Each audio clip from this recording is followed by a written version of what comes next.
تو انہوں نے پلین سے آئے, پلین سے گئے. ان کے عقیدت مندوں نے ان کو پلین کا ٹکٹ دیا. تو دعوت اسلامی کے مبلغین نے میرے سامنے 2-3 بار کہہ دیا, آپ مولانا لوگوں کا بڑا سپورٹ کرتے دیکھا, پلین سے آ رہے ہیں, پلین سے جا رہے ہیں, اچھے اچھے گھروں میں ٹھہر رہے ہیں, اچھا اچھا کھا رہے ہیں. بڑی جلن ہوتی ہے. جس کو علماء کی خوشحالی سے جلن ہو وہ کیسا سنی ہے, کیسا مسلمان ہے؟ ارے صحیح پکا مسلمان تو یہ ہے کہ اپنے قوم کے عالم دین پر خوشی دے کر اسے خوشی ہو جائے, وہ خوش ہو جائے. جلن ہو رہی اس کو. پھر کیا ہوا کہ ناگپور میں حضرت صاحب تھے, ہم بھی ان کی خدمت میں لگے ہوئے جا رہے آ رہے ہیں. ایک صاحب سورت کے آئے, ان کا نام بھی مجھے معلوم ہے, میں نام جانتا ہوں, ابھی بھی وہ موجود ہیں سورت میں. انہوں نے کہا حضرت بمبئی میں اجتماع نہیں ہو سکا, ہم چاہ رہے ہیں کہ سورت میں کر لیں. تو ماشاء اللہ الحمدللہ ہمارے پاس سورت کر لیں. یہ کھڑے تھے, اس کے بعد میں پلنگ پہ بیٹھ گئے. وہ جو ہے الیاس قادری صاحب سے زیادہ عمر والے تھے, تو ان کو قریب بلایا, داڑھی, میرے چاند میرے لال, بالکل اجتماع رکھ دیجیے, بالکل ہمارے پاس ویزا بھی ہے. تو انہوں نے کہا ٹھیک ہے. اب جو ہے تھوڑا سنجیدہ ہو گئے. لیکن دیکھیے جو اجتماع کی دعوت دے رہے تھے وہ کروڑ پتی آدمی ہے. اب ان کو کیا معلوم, پہلے پوچھ لینا چاہیے. اب بلا وجہ ہی بول رہے ہیں. دیکھیے صاحب, آپ مجھ کو, یہ انداز, آپ مجھ کو جس کمرے میں ٹھہرائیں گے اس کمرے میں اٹیچ لیٹرین باتھ روم ہونا چاہیے. کمرہ ایسی ہو تو بہتر ہے, ایسی ہو تو بہتر ہے, لیکن اٹیچ لیٹرین باتھ روم ہونا چاہیے. اب اتنا بول دیا تھا, یہیں خاموش ہو جاتا. بولتا صاحب اس لیے کہ میں اصل میں نمازوں کی پابندیاں کرتا ہوں اور ہمیشہ وضو سے رہنے کی کوشش کرتا ہوں, اس لیے اٹیچ لیٹرین باتھ روم رہے تو اچھا ہوتا ہے. اس میں وہ طنز کر گیا کہ جو تمہارے یہاں مولانا لوگ آئے وہ نماز کے پابند نہیں تھے, ان کو اٹیچ نہیں ملا تو چلا, لیکن مجھ کو اٹیچ ہونا چاہیے. تو میں باہر نکلا اور میں نے حاجی غلام یاسین کو کہا کہ صاحب دیکھ لیا آپ نے, علماء کے ٹکٹ پر نظر, ان کے کھانوں پر نظر, ان کے رہنے پر نظر, اور جو حضرت صاحب سادگی میں رہنے کا لاکھوں کے مجمع میں دعویٰ کرتے ہیں, ان حضرت صاحب کا یہ عالم کیا اٹیچ چاہیے. اس کے بعد سے میں نے ان کی چڑ ڈال دی. آج بھی اگر کوئی آپ کو کہیں مل جائے غلام یاسین صاحب تو ان سے پوچھیے اٹیچ کا کیا مسئلہ ہے. میں ابھی بھی کئی لوگوں نے ان سے پوچھا اٹیچ کا کیا مسئلہ ہے صاحب. اٹیچ, یہ بات کیوں کہہ رہا ہوں میں, اگر تم نے علماء کی حسینہ اڑائی ہوتی, اگر تم نے علماء کی توہین نہ کی ہوتی تو اٹیچ میں رہو کہ اے سی میں رہو, ہم کو کیا مطلب تھا. لیکن تم علماء کی ہنسی اڑا کر, علماء کی توہین کر کے خود عیش کرنے کے چکر میں ہو, اس لیے ہم کو اٹیچ والی چلو ڈالنی پڑی. ابھی جو ہے اب یہ گمراہی کی بات تو نہیں ہے, بس آخری بات حضرت اجازت کر دو, لاسٹ بس آخری بات. پچھلے سال رمضان سے پہلے عمران قادری صاحب نے میں ٹی وی نہیں دیکھتا الحمدللہ, اور میرے گھر میں الحمدللہ آج تک ٹی وی آیا نہیں, اور میں اللہ رب العزت کے فضل و کرم سے, اس کے محبوب پاک صلی اللہ علیہ وسلم کی عنایت سے یعنی پرکھنے کے لیے بھی نہیں دیکھا میں نے ابھی کہ کیا ہے اس میں, کیا نہیں دیکھنا چاہیے, نہیں دیکھا. جو لوگ دیکھتے ہیں ہمارے احباب میں سے, انہوں نے آ کر بتایا پچھلے سال رمضان سے پہلے کہ ایک یورپین لڑکی, ایک لفظ عمران قادری بیان کر رہے ہیں کہ ایک یورپین لڑکی نے, دیکھو مدنی چینل کی فضیلت, مدنی چینل کے فائدے. یورپ میں ایک لڑکی نے مدنی چینل دیکھا, اور مدنی چینل دیکھ کر وہ مبلغ سے بہت متاثر ہو گئی لڑکی. ہاں, مبلغ سے بہت متاثر ہو گئی. میرے خیال سے وہ مبلغ صاحب کو اور ہمارے اسد اقبال صاحب کو کھڑا کر دیا جائے تو ان سے زیادہ ہینڈسم یہی نظر آئیں گے. تو وہ جو ہے مبلغ صاحب کو جو ہے دیکھ کر بہت زیادہ متاثر ہو گئی. وہ ڈھونڈتے ڈھونڈتے کراچی آ گئی, لوگوں سے پوچھا کہ مجھ کو مبلغ صاحب سے ملنا ہے, یہ مبلغ صاحب سے ملنا ہے, یہ مبلغ صاحب سے ملنا ہے. تو لوگوں نے مبلغ صاحب سے ملا دیا. وہ بہت تفصیل کے ساتھ میں مختصر عرض کر رہا ہوں. تو مبلغ صاحب سے ملا دیا. اب مبلغ صاحب سے ملے تو اس نے کہا کہ میں آپ کی باتوں سے بہت متاثر ہوئی, اب میں اسلام قبول کرنا چاہتی ہوں. تو انہوں نے اسلام قبول کروا دیا. تھوڑی اس میں تفصیل تھی. پھر اس کے بعد اس لڑکی نے کہا کہ نہیں, میں آپ کو پسند کرنے لگی ہوں, میں آپ سے نکاح کرنا چاہتی ہوں. کون؟ عمران قادری بیان کر رہے ہیں. حضرت صاحب وغیرہ سب بیٹھے ہوئے. تو اس نے نکاح کر لیا، لیکن کچھ دنوں کے بعد اس کے رشتہ داروں کو پتہ چلا تو وہ واپس اس کو غیر ملک لے گئے، وہ ان کی قید میں ہے، آپ دعا کیجیے قید سے آزاد ہو جائے۔ اور رو رہے لوگ، وہ لوگ رو رہے ہیں قید سے آزاد ہو جائے۔ پھر اس کے بعد سنجیدہ ہو کر کہتے ہیں معلوم ہے آپ کو کہ وہ مبلغ کون ہے جو متاثر ہوئی، اسلام قبول کیا، نکاح کیا، معلوم ہے مبلغ کون ہے؟ وہ مبلغ ہمارے مولانا حضرت الیاس قادری صاحب ہیں۔ یہ ہے مدنی چینل۔ ہمارے حضرت صاحب بہت پیسہ بچاتے ہیں، لیٹرین میں 2 لائٹ لگائے ہیں، ایک بڑا ایک چھوٹا۔ جب اندر جاتے ہیں تو بڑا لائٹ بجھا دیتے ہیں کیونکہ اب بڑے کی ضرورت نہیں، چھوٹا لگاتے ہیں۔ ارے آپ صرف زبانی بولنے کے لیے چینل استعمال کرتے تو ریڈیو میں جاتے، آپ نے تو دکھانے کے لیے چینل استعمال کیا۔ حضرت صاحب جا رہے تھے زبانی کیوں بتا رہے ہو؟ دکھا دیا ہوتا، دکھانے کے لیے تو بنایا۔ ان کی یہ حرکتیں اہل سنت کو بدنام کر رہی ہے۔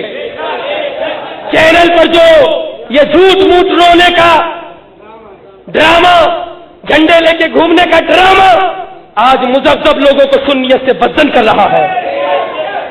یہ چینل ایسا نہیں جو سنیت کی تبلیغ کرے، یہ چینل سنیت کو نقصان پہنچا رہا ہے۔ اور یاد رکھو حرام طریقوں سے دین کی تبلیغ نہیں ہو سکتی، حرام طریقوں سے یقیناً دین کا نقصان ہوگا۔ اس لیے تمام حاضرین سے گزارش کرتا ہوں کہ مدنی چینل کا بائیکاٹ کیجیے اور دور رہیے۔ وہ مدنی چینل نہیں ہے بلکہ وہ چینل تمہیں دین سے دور کرنے والا چینل ہے، شیطانی چینل۔ مولا تعالیٰ اس کے محبوب پاک کے صدقے میں نے جو کچھ کہا ہے اس کو اپنی بارگاہ میں قبول فرما لے، اور رب تعالیٰ اس کے محبوب پاک صلی اللہ علیہ وسلم کے صدقے میں ہمیں حق سمجھنے کی توفیق عطا۔ ابھی تو وقت کم ہے اور مجھے بھی خود ہمارے اسد اقبال صاحب کو سننا ہے، میں رخصت ہو رہا ہوں، ابھی بہت کچھ باقی ہے، انشاءاللہ پھر کسی مجلس میں آپ کے سامنے عرض کروں۔